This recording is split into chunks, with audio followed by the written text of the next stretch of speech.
So, over the last few months, there have been a lot of situations that I've dealt with that have just caused me a lot of stress.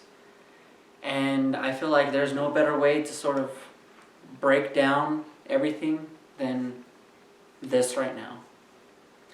And if you've taken time out of your day to try and find this video, then I'm sure that you are also personally going through a lot. So, without further ado, I want to break down my thoughts on this. I want to start off by saying, beware the dangers of overthinking. The greatest ideas can fall victim to a mind that is running too fast. What will be the plague of many a student is in fact going to be overthinking. An assignment can remain in a state of queue if the mind is left to have too many programs running on it.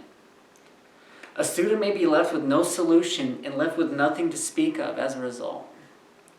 While I say, get away from the responsibilities, if your time is being wasted trying to think and find your answer, then you should turn that time into something that you enjoy doing, because it's better to just get away from it altogether.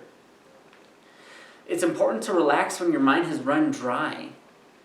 As Bertrand Russell said, time you enjoy wasting is not time wasted. My greatest works have time and time again been done when I've had little to no time to think about them.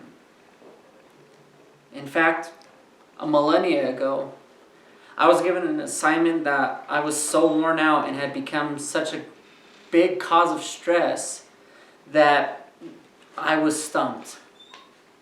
It became such an overwhelming force that it wasn't until I had lost the ability to not think about it altogether that I was able to open up my mind and complete the assignment. Now, am I encouraging you all to do as I do and wait until the last second, until there's no time for you to think about an assignment? No, but I do know how to solve this. I do know stress and how to fight it. I do know the struggle it brings and the shackles it puts upon us. But I do think that I know how to break you out of them. When it becomes game time and you are forced to take action and prove yourself to the best of your abilities, it will be better for you to take a step back and assess what you can and can't do. Time is short and valuable, and it is important for us to never waste it. A small bit spent on assessing is better than a lot of time spent on thinking, especially if it bears no fruit. We are capable of more than we let ourselves believe. The average human is capable of a lot when the weight of mental limitation is lifted off our shoulders. A car collapses on top of a loved one, and the human body will shut down all mental limits it has in place to allow you the ability to save that loved one. Same goes with intellectuality. The mind is the most complex of computers and requires delicate input as to not overwork. But like a computer, you can manipulate it and crack its codes. We have made it this far as a species only because we exploited and understood these flaws in our programming. I ask of students, professors, and to the public who may come across these words in the future to not fret when the answer doesn't seem clear. The fog is only temporary. It is by waiting, listening, and feeling that the answer emerges.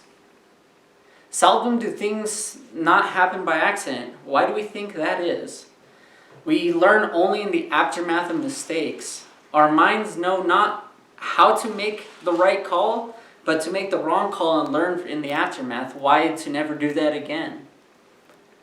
Why do we have shower thoughts? Because it's when our brain can step back and relax that it is at its most empty. And when it is at its most empty, the path is clear and the ideas can flow. These ideas may not be perfect, but an idea is like a block in Tetris.